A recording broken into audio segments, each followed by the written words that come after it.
धर्मप्राण सज्जनवृन्द, आज हामीहरू भक्तिको विषयमा केही चर्चा विचारणा गरिरहेका छौं। शास्त्रमा भक्तिका विषयमा धेरै कुराहरू लेखिएका छन्। यसमा पनि मुख्य रूपले नारद भक्ति सूत्र, शाण्डिल्य भक्ति सूत्र यी ग्रन्थहरू मानिएका छन्। श्रीमद् भागवत भक्ति रसदेखि परिपूर्ण ग्रन्थ हो। सम्पूर्ण वैदिक वाङ्मयको परिपक्व फलको रूपमा छ। स्वयं वेद व्यासजीले यस विषयमा भन्नुभएको छ, निगम कल्प तरुर गलितम फलम सुखमुखाद अमृतद्रव संयुतम पिबत भागवतम रसमालयम मुहुरहो रसिका भुवि भावुकाः। यसरी यो सम्पूर्ण वैदिक वाङ्मयको एउटा नवनीत स्वरूप, परिपक्व फल स्वरूप श्रीमद् भागवत हो। यसरी विभिन्न धर्म ग्रन्थहरू छन् जसले भक्तिको उपदेश दिएको छ। यी सबै ग्रन्थहरूलाई विचार गर्ने हो भनेदेखि हामी मुख्य रूपमा भक्तिको 3 प्रकार पाइरहेका हुन्छौं। त्यसमा भनिएको छ, भक्तिस्तु त्रिविधा प्रोक्ताः सगुणा निर्गुणा पराः। भक्ति 3 प्रकारको मानिएको छ। एउटा सगुण भक्ति हो, दोस्रो निर्गुण भक्ति हो अनि तेस्रो पराभक्ति हो। सगुण भक्तिको विषयमा यसै क्रममा भनिएको छ, सगुणा नवधा प्रोक्ताः। सगुण भक्ति हो त्यो चाहिँ नवधा भक्ति हो। निर्गुणाश्चाष्टधा स्मृताः। निर्गुण भक्ति छ त्यो 8 प्रकारको मानिएको छ। अनि परा प्रेम लक्षणा भक्ति छ, त्यो पराभक्ति हो, त्यो चाहिँ एउटै प्रकारको मानिएको छ। हुन त प्रेम लक्षणा भक्तिका विषयमा पनि यो 10 प्रकारको भक्ति हो भनेर पनि कति महानुभावहरूले वर्णन गर्नुभएको छ। तर मुख्य रूपमा दशधा भन्नुको तात्पर्य हो यो नवधा भक्ति भन्दा उत्कृष्ट भनेर पनि हामी भन्न सक्दछौं। यसको विषयमा नारदजी भन्नुहुन्छ, सातु अस्मिन् परम प्रेम रूपा। परमात्माको प्रति अनन्य प्रेम हुनु यो नै भक्ति हो। त्यसकारणले नवधा, अष्टधा, सगुण, निर्गुण एवं परा यी 3 भक्तिहरूमा उत्तरोत्तर श्रेष्ठ मानिएका छन्। सगुण भक्तिमा नवधा भक्तिलाई श्रेष्ठ मानिएको छ। 9 प्रकारको भक्ति मानियो। यसको विषयमा शास्त्रमा उल्लेख छ, श्रवणम कीर्तनम विष्णुः स्मरणम पाद सेवनम अर्चनम वन्दनम दास्यम सख्यम आत्मनिवेदनम। सबैभन्दा पहिला श्रवण। हुन त श्रवण भक्ति धेरै ठुलो भक्ति हो। वेदान्तमा पनि श्रवणलाई धेरै ठुलो महत्त्व दिएको छ। किनभने हामी जुन कुराहरू सुन्छौं त्यसको सिधा असर अन्तस्करणमा गएर पर्न गएको हुन्छ। वेदमा पनि यस विषयमा भनिएको छ कि राम्रो कुराहरू सुन्नु पर्यो। भद्रं कर्णेभिः शृणुयाम। हामी हाम्रा कानबाट राम्रा कुराहरू सुनौं। भद्रं पश्येम अक्षभिः। हामी हाम्रो आँखाबाट राम्रा कुराहरू, राम्रा दृश्यहरू देखौं। यो भन्नुको तात्पर्य यो हो कि अन्तस्करणलाई शुद्ध बनाउनका लागि हामी जति वस्तुहरू ग्रहण गर्दछौं ती शुद्ध हुनु पर्दछ। यसमा हाम्रो आहार, स्थूल आहार र सूक्ष्म आहार 2 प्रकारले हामी आहार लिइरहेका हुन्छौं। एउटा स्थूल आहार हो, हामी मुखको माध्यमबाट ग्रहण गरिरहेका हुन्छौं। यो पनि 4 प्रकारको मानिएको छ।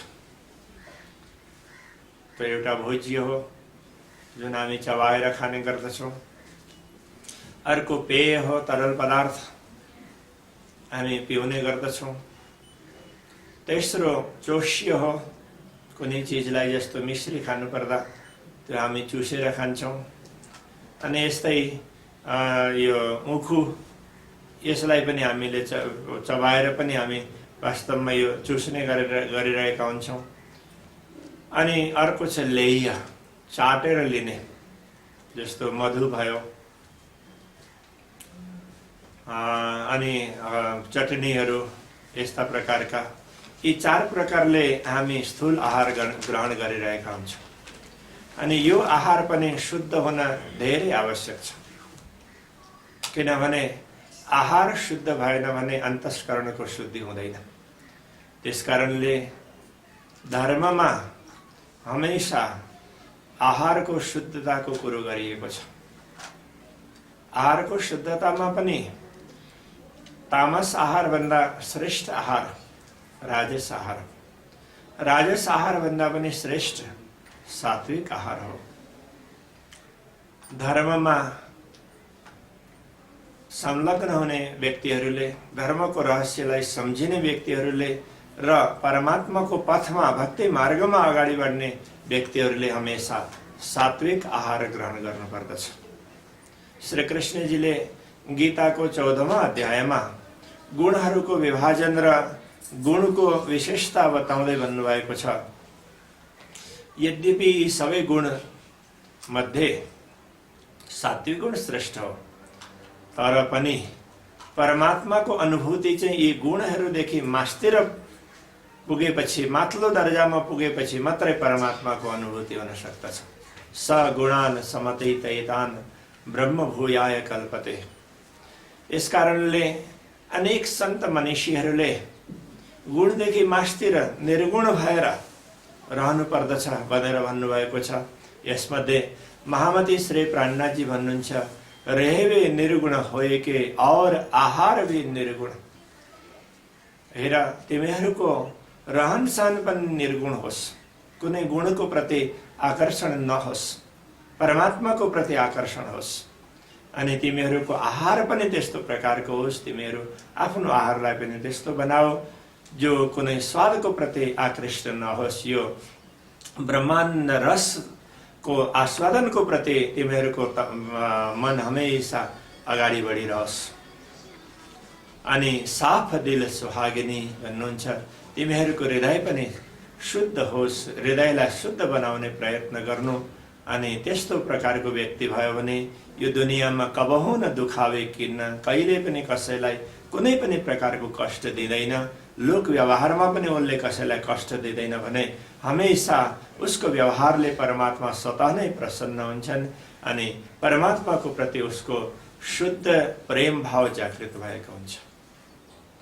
यी सबै कुराको लागि हामीले सूक्ष्म आहारको तर्फ पनि ध्यान दिनुपर्दछ। सूक्ष्म आहार हो हामी 5 ज्ञानेन्द्रियहरूबाट जुन लिन्छौँ त्यो। त्यसमध्ये सबैभन्दा महत्त्वपूर्ण हो श्रवण। हामी धेरै कुराहरू सुनेर आफ्नो हृदयमा अंकित गरिरहेका हुन्छौँ।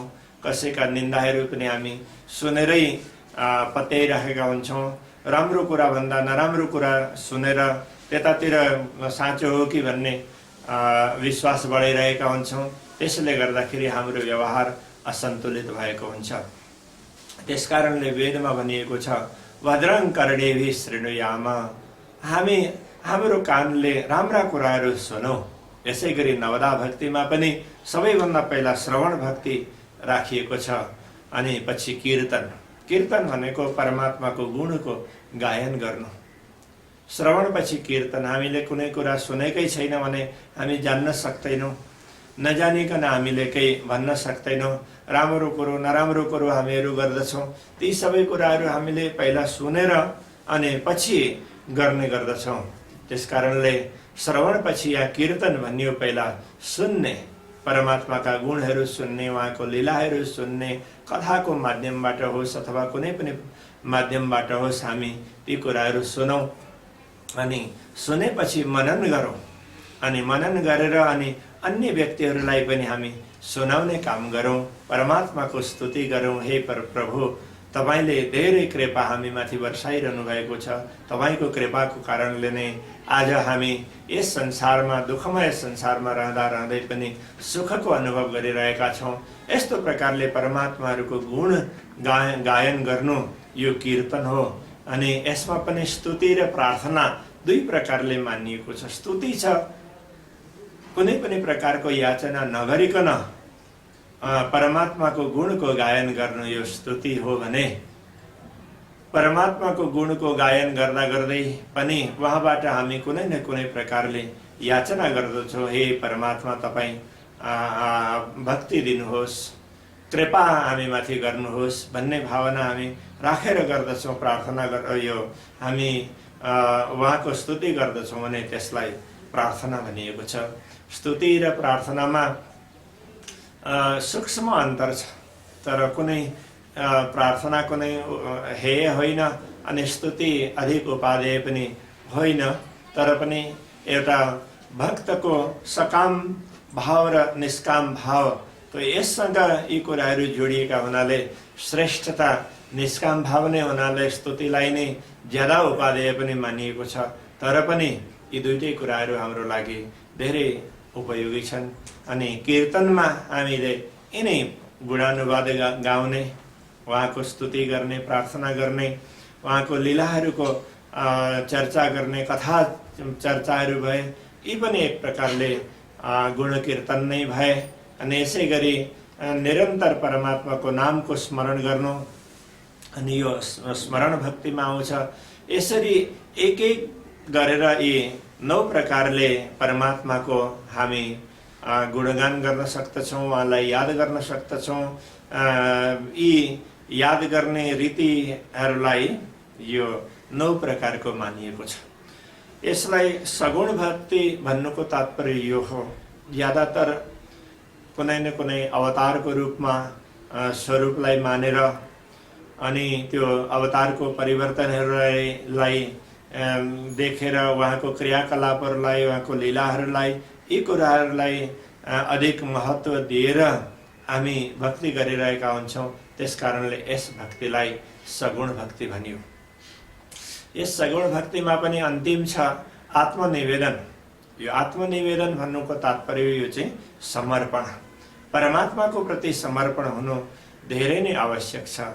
किनभने मनुष्य परमात्मादेखि टाढा रहन्छ, त्यसको कारण नै आत्मसमर्पण नहुनु। अहङ्कारको कारणले कहिल्यै पनि आत्मसमर्पण हुन दिँदैन।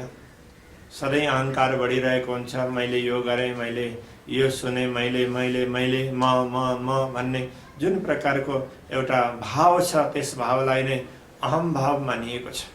अनि त्यो अहम भावको कारणले गर्दाखेरि परमात्मादेखि हामी टाढा भइरहेका हुन्छौँ। हजुरहरूले रासलीलाको प्रसङ्गमा सुन्नु पनि भएको छ। बीचमै श्री कृष्णजीको अन्तर्ध्यान भयो, उहाँ हराउनु भयो। अनि गोपीहरूले चारैतिर वृन्दावनमा उहाँलाई खोजे, कहीँ पनि भेटाएनन्। जब पछि उहाँको लीलाको अनुकरण गर्न थाले, त्यसपछि श्री कृष्णजी स्वयं प्रकट हुनुभयो।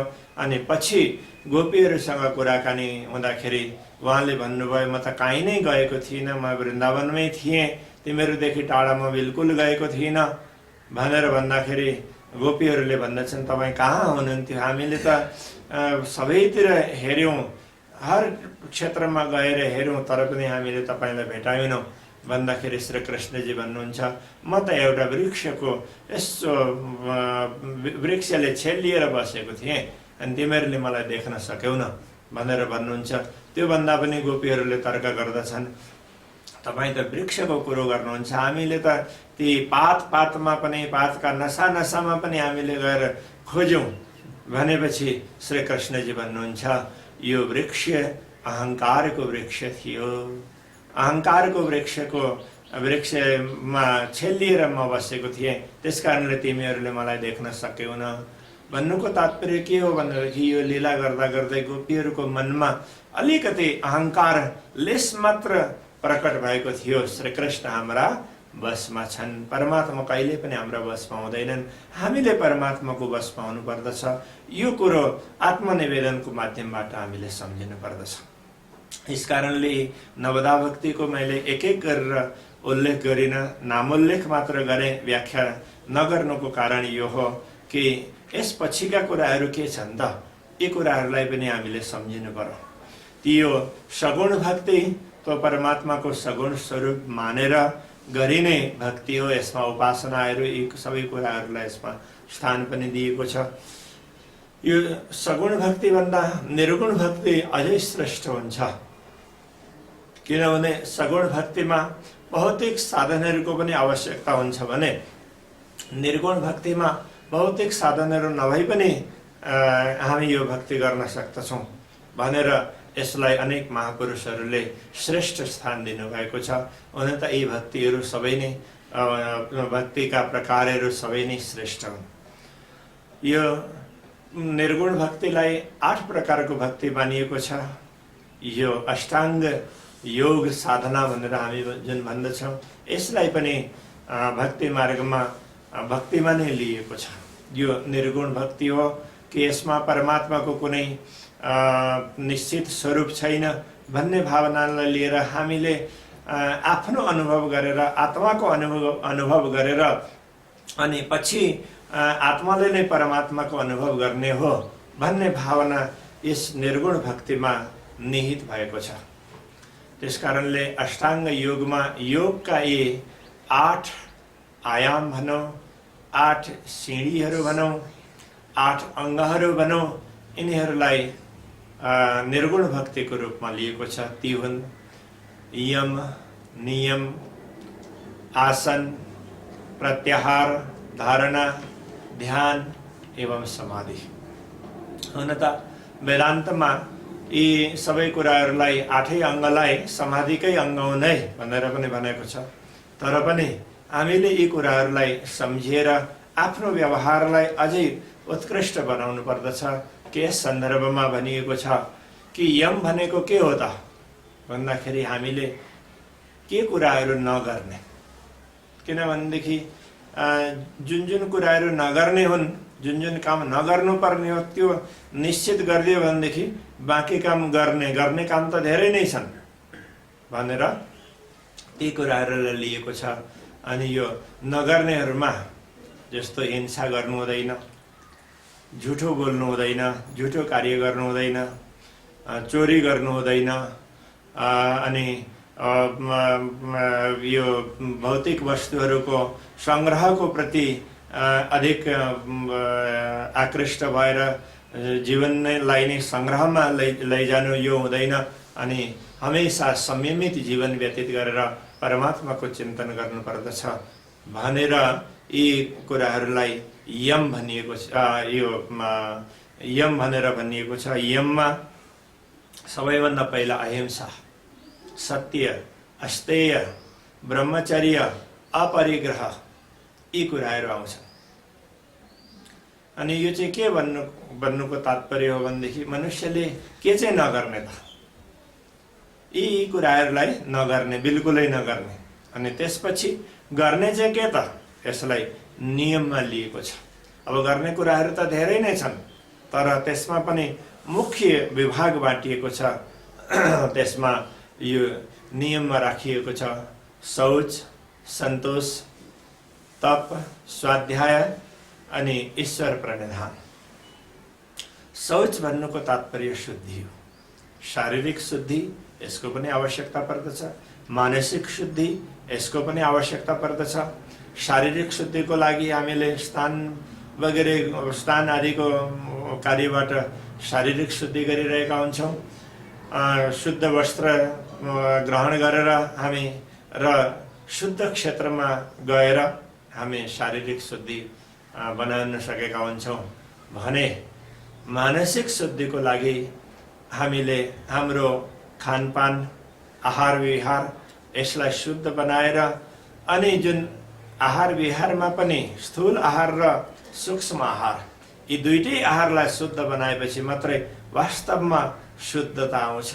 महामती श्री प्राणनाथजी भन्नुहुन्छ, यदि हृदयमा निर्मलता आएन भने हामीले मात्र बाह्य शुद्धि राखेर, बाह्य सफाई राखेर मात्रै पनि केही सफलता हासिल गर्न सक्दैनौँ। भन्नुको तात्पर्य बाह्य शुद्धिको आवश्यकता छैन त्यो होइन। बाह्य शुद्धिको जति आवश्यकता छ, हामी जो जति त्यसको महत्त्व सम्झिराखेका हुन्छौँ, हामीले हाम्रो लुगाहरूलाई साफ गरेर लगाउनु पर्दछ, सुकिलो हुनुपर्दछ, हाम्रो शरीरमा पनि यथाभावी फोहोर मैलाहरू लागिराखेको हुनु हुँदैन भनेर जति हामी ध्यान राख्दछौँ, योभन्दा पनि ज्यादा ध्यान हामीले आफ्नो अन्तस्करणलाई शुद्ध बनाउनका लागि दिनुपर्दछ भनेर महामतीले यी कुराहरूलाई ज्यादा प्रधानता दिनुभएको हो। त्यस कारणले उहाँ भन्नुहुन्छ, अंदर नाहि निर्मल फेर फेर नहावे बाहिर। यदि तिमी बाह्य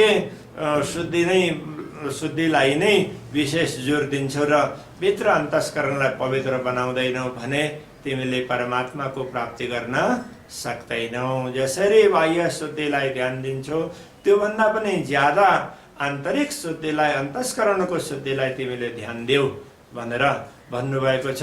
यसै गरी मैले पहिला भनिसके, आहार शुद्ध सत्व शुद्धि, सत्व शुद्ध ध्रुवास्मृति, यो शौचको लागि भनिएको छ। आहार शुद्धि भयो भनेदेखि सत्व शुद्धि हुन्छ अरे, अन्तस्करण पवित्र हुन्छ अरे। सत्व भन्नुको तात्पर्य हो अन्तस्करण। अन्तस्करणका 4 विभाग छन्, मन, बुद्धि, चित्त, अहंकार। यी सबैलाई एउटै संज्ञामा भन्नुपर्दा सत्व भनेर भनिन्छ। यो सत्वको शुद्धि चाहिँ कसरी हुन्छ त भन्दाखेरि भनियो, आहार शुद्धि भयो भने मात्रै सत्वको शुद्धि हुन्छ।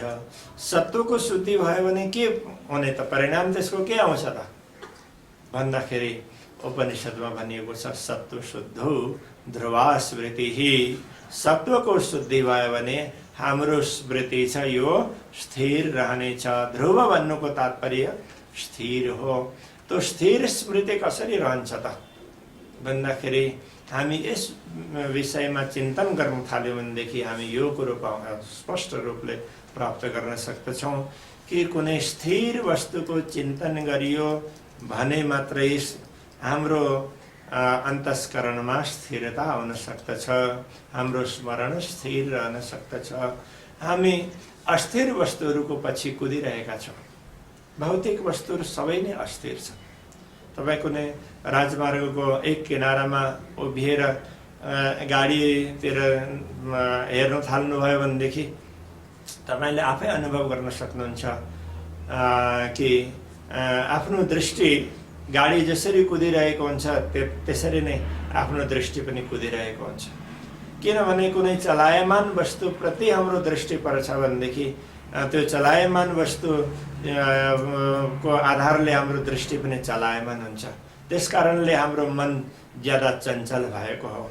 मन भौतिक वस्तुको पछाडि कुदिरहेको छ, त्यसकारणले यो चञ्चल भयो। यसमा धेरै विकारहरू आए अनि यो नराम्रो कुराको प्रति आकृष्ट हुन थाल्यो। यसलाई नराम्रो कुरो सुन्ने, नराम्रो वस्तु ग्रहण गर्ने, नचाहिँदो कुरो प्रति विश्वास बढाउने, तो त्यस्तो प्रकारको बानी पर्न थाल्यो। त्यसकारणले यो मनलाई शुद्ध बनाउनका लागि हामीले स्थिर वस्तुको तर्फ ध्यान दिनुपर्दछ। अनि त्यो स्थिर चाहिँ के हो त भनेर विचार गर्दाखेरि कि हामी परमात्मालाई स्थिर रूपमा पाउन सक्दछौँ। किनभने परमात्मा स्थिर हुन्, परमात्मा कहिले पनि चलायमान हुँदैनन्। यस जगतमा परमात्माको शक्ति आउँछ भने अलिकति शक्ति आउँछ। स्वयं परमात्मा त यी सबै शक्तिहरूभन्दा धेरै नै विशिष्ट हुनुहुन्छ। सानो शक्ति यस संसारमा आइरहेको हुन्छ अनि त्यो शक्तिले समय समयमा ठुलो ठुलो काम गरिरहेको हुन्छ। अनि यी सबै शक्तिहरूको मूल स्रोत पूर्ण ब्रह्म परमात्मा हुनुहुन्छ। ती पूर्ण ब्रह्म परमात्मा प्रति हाम्रो आकर्षण बढ्दै गयो भनेदेखि हाम्रो मन स्वतः स्थिर हुन जान्छ। त्यस कारणले हामीले अन्तस्करणलाई शुद्ध बनाउनु पर्दछ। अनि यो निर्गुण भक्ति चाहिँ विशेष साधना परक हुने हुनाले यसलाई यी कतिपय कुराहरूको सूक्ष्म रूपले विवेचन गरेर बताइएको छ। अनि त्यसमा यो शौच यो हो। शौचपछि सन्तोष। यदि अन्तस्करणको शुद्धता भयो भनेदेखि हामीले आफूलाई जान्न सक्दछौँ, चिन्न सक्दछौँ।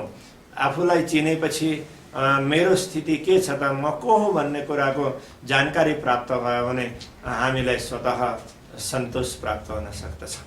हाम्रो मन असन्तुष्ट रहनुको कारण यही नै हो कि भौतिक वस्तुहरूको पछाडि पछाडि यो घुमिरहेको छ। त्यस कारणले भौतिक वस्तुहरूमा कहिले पनि पूर्णता हुँदैन। पूर्णता परमात्मामै छ। त्यस कारणले उपनिषदमा, विभिन्न उपनिषदहरूमा मङ्गलाचरणको रूपमा अथवा कहीँ उपनिषदकै मन्त्रको रूपमा पनि यो मन्त्र लिएको छ। पूर्णमदः पूर्णमिदं पूर्णात् पूर्णमुदच्यते पूर्णस्य पूर्णमादाय पूर्णमेवावशिष्यते। वास्तवमा पूर्ण वस्तुको परमात्मा पूर्ण छन्, परमात्माको धाम पूर्ण छ। यो पूर्ण वस्तुको प्रति मन आकृष्ट भयो भने मात्रै के हाम्रो यो मन स्थिर हुन जान्छ। त्यस कारणले शौच वास्तवमा मनलाई स्थिर गर्नको लागि हो। अन्तस्करणको पवित्रता भएपछि मात्रै भक्ति हृदयबाट प्रकट हुनेछ, प्रेम प्रकट हुनेछ। अनि हामी सन्तुष्ट हुन सक्दछौँ, मन सन्तुष्ट हुन सक्दछ। सबै हाम्रा इन्द्रियहरू तृप्त हुन सक्दछन्। परमात्माको दर्शन योभन्दा पनि अगाडि हो। परमात्माको दर्शन प्राप्त भयो भनेदेखि सब प्रकारले हामी परिपूर्णताको अनुभव गर्न सक्दछौँ। यी कुराहरूलाई सम्झाउनको लागि यो शौच, सन्तोष अनि पछि स्वाध्याय भन्नुको तात्पर्य हो चिन्तन गरिरहनु, जप गर्नु, चिन्तन गर्नु, मनन गर्नु, शास्त्रहरूको अध्ययन गर्नु, सत्सङ्ग आदि गरेर अनि यो मनन चिन्तन गर्नु, स्वको अध्ययन गर्नु। स्व भनेको आत्मा, स्व भनेको आफू। आफू चाहिँ के त भन्दाखेरि यो शरीर आफू होइन, यो शरीर मेरो। यसका अङ्ग प्रत्यङ्ग यी सबैलाई यो मेरो हात हो, यो मेरो अङ्गुली हो भनेर हामी भनिरहेका हुन्छौँ। यो हाम्रो शिर हो, यो हाम्रो पैर हो भनेर हामी भनिरहेका हुन्छौँ। भनेदेखि म चाहिँ को हो त? त्यो शरीर पनि मेरो हो। यस विषयमा चिन्तन गर्दै गर्दै गर्दै अगाडि गइयो भनेदेखि यो सम्पूर्ण शरीरलाई चलाउने जुन चेतन तत्त्व छ त्यो आत्मा हो अनि त्यो नै मै हो भन्ने कुरा निश्चित हुन सक्दछ। त्यसको लागि हामीले स्वाध्याय गर्नुपर्छ अनि तप पनि हामीले गर्नुपर्यो। तप भन्नुको तात्पर्य, तपका विभिन्न प्रकारले व्याख्या गरिएका छन्। मुख्य रूपमा तपको तात्पर्य यो हो प्रतिकूल परिस्थितिलाई अनुकूल बनाउने क्षमता प्राप्त गर्नु। सुख दुःख, यो ठन्डी गर्मी, यी सबै कुराहरूको मान अपमान, यो राग द्वेष, यी विभिन्न प्रकारका कुराहरू छन्। दोस्रो शब्दमा भन्ने हो भने यी द्वन्द्वहरू छन्। यी द्वन्द्वहरूबाट रहित हुनु अथवा यी सबै द्वन्द्वहरूलाई सहन गर्ने क्षमता प्राप्त गर्नु नै तप हो। त्यो क्षमता धेरै कष्ट साधना गरेर पनि प्राप्त हुन सक्छ भने कुनै कुरोलाई सम्झिएर पनि प्राप्त हुन सक्दछ। पछि ईश्वर प्रणिधान भन्नुको तात्पर्य परमात्माको प्रति समर्पित हुनु, परमात्माको निरन्तर चिन्तन गर्नु। यो हाम्रो नियम हो।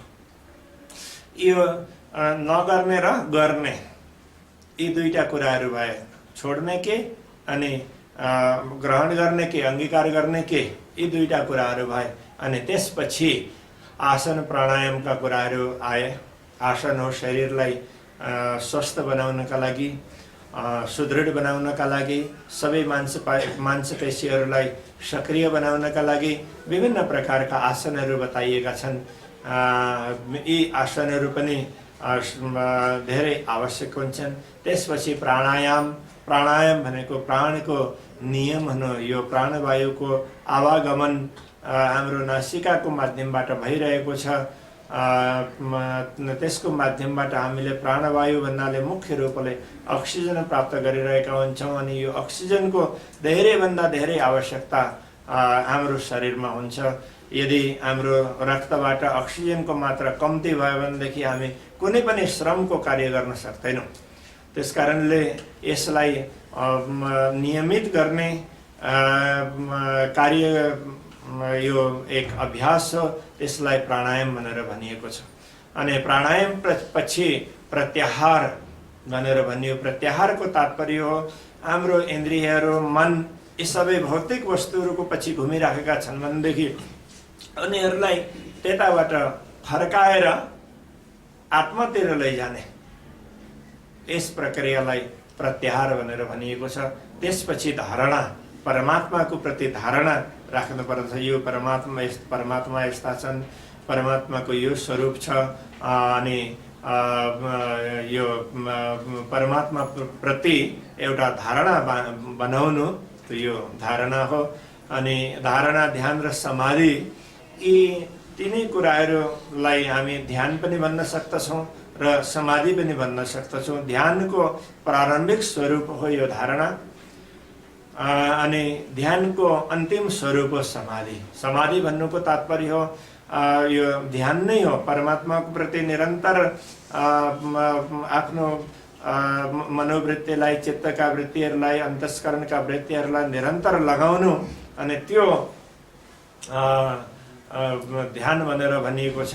अनि जब यो वृत्ति लाग्दछ, लागेपछि दुनियाँको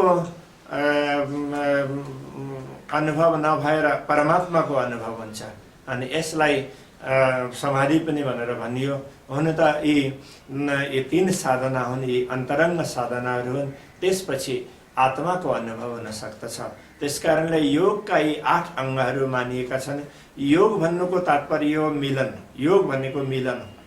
कसको मिलन त? के चिजको मिलन भन्दाखेरि हामी यो प्राप्त गर्न सक्दछौँ, आत्मा र परमात्माको मिलन। आत्माले परमात्माको अनुभव गर्न सकोस्, त्यो नै योग हो। त्यो अनुभव गराउनका लागि यी एक सिँढीहरू बताइए, अनि यी सिँढीहरू पार गरेर हामी जुन भूमिकामा पुग्न सक्दछौँ, जुन मन्जिलमा पुग्छौँ, त्यो हो परमात्माको मिलन हो, परमात्माको अनुभव हो। यो अनुभवलाई नै एक प्रकारले समाधि भनेर पनि भनिएको छ, यसैलाई ध्यान भनेर पनि भनिएको छ। मुख्य रूपमा यो परमात्माको अनुभव नै हो। यस कारणले यो निर्गुण भक्तिलाई सगुण भक्ति भन्दा पनि श्रेष्ठ भनेर मानियो। अनि त्यसपछि अर्को भक्ति आउँछ पराभक्ति। त्यो परा के त भन्दाखेरि प्रेम लक्षणा भक्ति नै यो पराभक्ति हो। तो प्रेम लक्षणा भक्ति चाहिँ के त भन्दाखेरि भनिएको छ प्रेमैव लक्षणम यस्या सा भक्ति प्रेम लक्षणा। जुन भक्तिको लक्षण नै प्रेम छ त्यो नै प्रेम लक्षणा भक्ति हो। त्यसमा अरू केही चिज पाइँदैन, सर्वत्र प्रेम नै प्रेम देखिन्छ, त्यो प्रेम लक्षणा भक्ति हो। त्यसकारणले नारदजीले भक्तिको लक्षण बताउँदाखेरि उहाँले पहिला नै यो कुरो भन्नुभयो, सातु अस्मिन् परम प्रेम रूपा। यो चाहिँ परमात्माको प्रति परम प्रेम हुनु हो। परम प्रेम भन्नुको तात्पर्य यो हो, हामीले प्रेमलाई जानेका हुँदैनौँ। भौतिक पदार्थहरूको प्रतिको आकर्षणलाई, भौतिक वस्तुहरूको प्रतिको आकर्षणलाई, कुनै शरीरको सुन्दरताको प्रतिको आकर्षणलाई, त्यसलाई हामी प्रेम सम्झिरहेका हुन्छौँ। तर यो वास्तवमा प्रेम होइन, यो मोह हो। मोहमा लागेपछि मनुष्यको पतन हुन्छ। तो प्रेममा पर्यो भनेर हामी भन्दछौँ। अब अङ्ग्रेजीमा पनि भनेको छ कि फल्स, उसको पतन भयो भनेर भनिएको छ। यो मोहमा मात्रै पर्दाखेरि, मोहमा पर्दा मात्रै मान्छेको पतन हुन्छ। अनि प्रेम हो यो आत्मा र परमात्माको बीचको कुरो हो। आत्माबाट नै, आत्माले गर्दाखेरि नै प्रेम प्रकट हुन्छ, हृदयको माध्यमबाट प्रेम प्रकट हुन्छ। अनि प्रेम नै आत्माको धर्म हो। अनि परमात्माको प्रति प्रेम हुन्छ, आत्माको प्रति प्रेम हुन्छ। हाम्रो पारिवारिक सम्बन्ध पनि यदि शरीरको माध्यमबाट भइरहेको छ भने पनि हुन चाहिँ यो आत्माकै सम्बन्ध हो।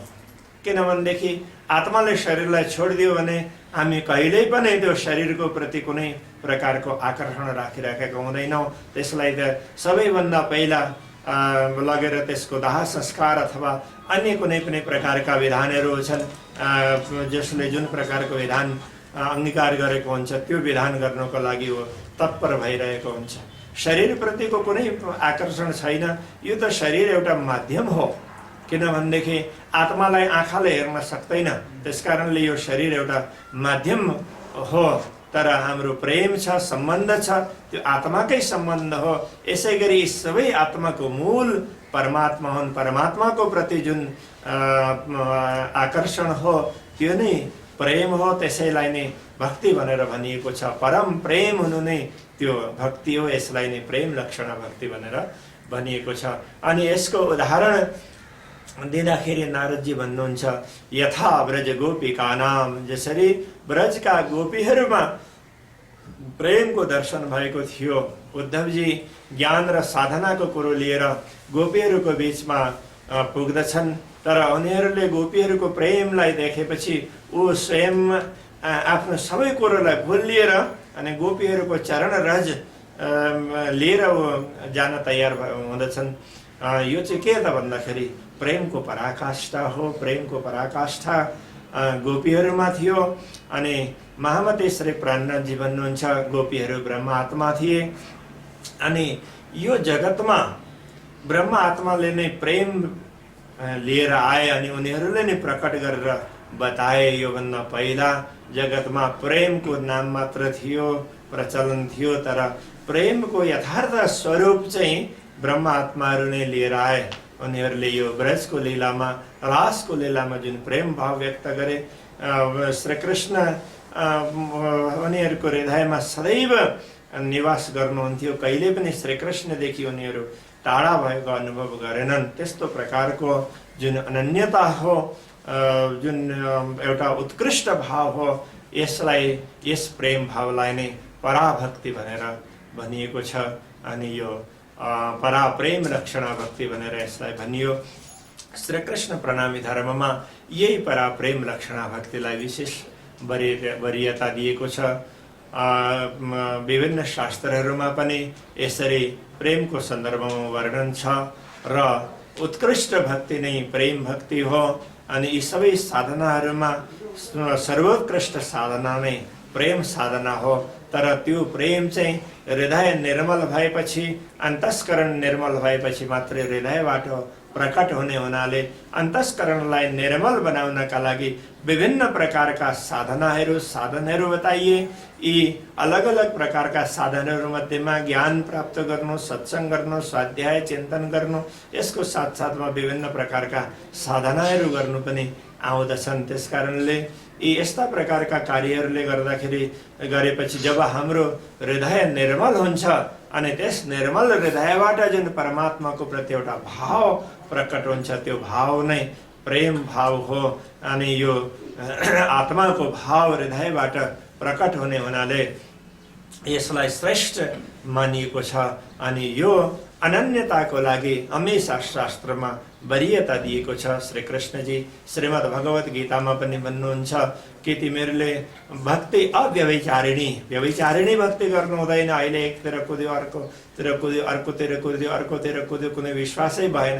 अव्यभिचारिणी भक्ति भन्नुको तात्पर्य हो परमात्माको प्रति निरन्तरता हुनु, परमात्माको समकक्ष अरू कुनै वस्तुलाई नसम्झिनु, त्यो अव्यभिचारिणी भक्ति हो। यो अनन्यता हो। अनन्यास्यन्तयन्तो माम भनेर पनि उहाँले भन्नुभएको छ। अनन्यता भन्नुको तात्पर्य न अन्य इति अनन्य, कुनै अन्य भाव नहोस्, एउटै नै भाव होस्, परमात्माको एउटै नै भाव होस्। आत्माका मालिक त परमात्मा नै हो अनि परमात्मा एउटै नै छ। परमात्माको शक्ति यस जगतमा अलग अलग समयमा आएर अलग अलग कार्य गर्दछ। यो क्षर जगतमा हामी छौँ। यस क्षर जगतमा भएका विभिन्न देवी देवताहरू भए, विभिन्न अवतारहरू भए, ब्रह्मा विष्णु महेश भए, अनि भगवान नारायण भए। देवी देवताहरू लिएर भगवान नारायणसम्मको जुन शक्ति छ त्यो परमात्माकै शक्ति हो। तर यो स्वरूप चाहिँ परमात्माको क्षर स्वरूप हो। यसमा विविधता छ। अनि त्यसपछि परमात्माको जुन अविनाशी स्वरूप हो, अक्षर स्वरूप त्यसलाई भनिएको छ। यसलाई श्रीमद् भगवत गीतामा कुटस्थ भनेर पनि भनिएको छ। यस अक्षर स्वरूपबाट यी क्षर भन्नुको तात्पर्य नाशवान, परिवर्तनशील। यो क्षर ब्रह्माण्ड पनि यसबाट नै बनिएको हुन्छ। यस्ता अनन्त ब्रह्माण्डहरू कोटिसौ हेण्डराशय भनेर मुण्डक उपनिषदमा भनिएको छ। करोडौं ब्रह्माण्डहरू परमात्माले बनाउँछन् अरे, त्यो परमात्माको दोस्रो स्वरूप हो। यसलाई कुटस्थ अथवा अक्षर स्वरूप भनेर भनिएको छ। यो अक्षर ब्रह्म, उनलाई अक्षर ब्रह्म पनि भनिएको छ, कार्य ब्रह्म भनेर पनि भनिएको छ। यस कार्य ब्रह्मका अन्तर्गत पनि विभिन्न विभूतिहरू छन्, जस्तो प्रणव ब्रह्म भए, गोलोकीनाथ भए, यस्ता विभिन्न विभूतिहरू यो कार्य ब्रह्मको अन्तर्गत आइरहेका हुन्छन्। यो परमात्माको दोस्रो स्वरूप अविनाशी स्वरूप हो। त्यसपछि परमात्माको मूल स्वरूप हो त्यो अक्षर अक्षरदेखि उत्कृष्ट हुनाले श्रीमद् भगवत गीतामा यसलाई उत्तम पुरुष भनेर भनिएको छ, उनै परमात्मा हुन् भनेर भनिएको छ भने श्रीमद् भागवतमा परम सत्य भनेर भनिएको छ। सत्यम परम धीमहि एकम सत भनेर ऋग्वेदमा भनिएको छ। एकमेव अद्वितीयम भनेर तैत्तरीय उपनिषदमा भनिएको छ। त्यो चाहिँ के त भन्दा एउटै परमात्मा हुन्, अक्षरात् परतः परः। ऊ चाहिँ अक्षरदेखि पनि अगाडि छन् भन्नुको तात्पर्य अक्षर भन्दा पनि उत्कृष्ट छन्। ऊ पूर्ण ब्रह्म हुन्। उनै पूर्ण ब्रह्मलाई हामीले जान्नु पर्दछ। तमेव वेदित्वा अति मृत्युम एति। उनलाई जान्यो भने मात्रै जन्म मृत्युको चक्रबाट पार हुन सक्दछ, नभएदेखि भवसागरबाट पार हुन सक्दैन। नान्यः पन्था विद्यते आयनाय। अर्को कुनै पनि मार्ग छैन, ती परमात्मालाई जान्नु पर्दछ भनेर भनिएको छ। ती परमात्मालाई जान्नका लागि सबै शास्त्रहरूको तारतम्यलाई सम्झिनु पर्यो, रहस्यलाई सम्झिनु पर्यो, तात्पर्यलाई सम्झिनु पर्यो। अनि यी सबै शास्त्रहरूको रहस्य ब्रह्मज्ञान जति पनि सबै शास्त्रहरूमा बताइएको छ, ती सबैलाई सिलसिलाबद्ध ढङ्गले हेर्दाखेरि एउटै परमात्माको कुरो गरेको पाइन्छ। अनि यस्तो प्रकारले हेर्ने एउटा दृष्टि हो। यसरी श्रृङ्खलाबद्ध रूपमा यी सबै कुराहरू, सबै शास्त्रहरूमा एउटै परमात्माको कुरो हेर्ने, एउटै परमात्माको दर्शन गर्ने जुन दृष्टि हो, जुन ज्ञान हो, यसलाई नै तारतम्य ज्ञान भनेर भनिएको छ। अनि परमात्मालाई प्राप्त गर्नका लागि, शरीर छोडेर परमात्माको धाममा जानका लागि ज्ञानको धेरै ठुलो भूमिका छ भने यस शरीरमा रहँदै पनि परमात्माको अनुभव गर्न कसैले चाहन्छ भने त्यसको लागि यो प्रेम लक्षण भक्तिको कुरो गरिएको छ। अनि यो भक्ति गोपीहरूले गरेर उनीहरूले हमेशा आफ्नो हृदयमा श्री कृष्णको वास पाएका थिए। अनि हामीहरू पनि केही न केही यस दिशामा अगाडि बढ्न सक्यौँ भनेदेखि हाम्रो हृदयमा पनि श्री कृष्ण परमात्माको वास हुन सक्दछ। श्री कृष्णलाई पूर्ण ब्रह्म परमात्मा भनेर भनिएको छ। उहाँको पनि क्षर अक्षर र मूल स्वरूप छन्। क्षर स्वरूप भन्ने हो भने भगवान विष्णुको अवतारको रूपमा यो उहाँको क्षर स्वरूप हो। अनि अवतार लिनुभन्दा पहिला भगवान विष्णु गोलोक धाम गएर गोलोकीनाथ श्री कृष्णजीसँग प्रार्थना गर्नुहुन्छ। त्यो गोलोकीनाथ स्वरूप हो, त्यो उहाँको अक्षर स्वरूप हो भनेदेखि जुन मूल स्वरूप हो श्री कृष्णको, यो क्षर अक्षर भन्दा उत्कृष्ट अक्षरातीत स्वरूप हो। यो अक्षरातीत स्वरूपलाई जानेर अनि प्रेम लक्षणा भक्तिको माध्यमबाट हामी उहाँप्रति समर्पित भएर यसै जीवनमा उहाँको अनुभव गर्न सक्यौँ भने हामीले आफ्नो जीवनलाई धन्य बनाउन सक्दछौँ। म आज धेरै कुरो नगरेर यतिमै मेरो वाणीलाई विराम दिँदैछु। प्रणाम।